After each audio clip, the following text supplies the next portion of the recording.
Hi guys, ప్రతినిధి 2 movie అయితే release అయింది అనమాట. అసలు మూవీ గురించి ఎంత తక్కువ మాట్లాడుకుంటే అంత మంచిది. మూవీ అయితే నాకు ఎంత కూడా నచ్చలేదు గైస్. యావరేజ్ కన్నా దారుణం.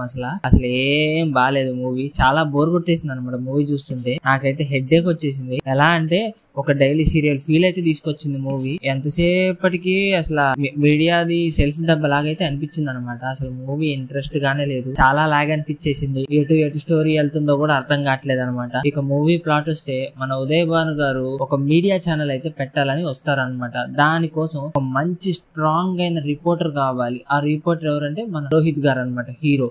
తన్ని పెట్టుకొని ఆ మీడియా ఛానల్ కి సీఈఓగా పెట్టుకొని పొలిటికల్ వాళ్ళ డ్రామాని అరిగట్టి, అలాగే పొలిటికల్ లీడర్స్ వాళ్ళ పని పట్టాలన్న దీని మీద ఆ ఛానల్ అయితే స్టార్ట్ చేస్తారనమాట. అట్లా ఉంటది అది మూవీ ప్లాట్. ఇక మూవీ విషయానికి వచ్చేస్తే లాగ్ చాలా బోర్ కొట్టేసింది.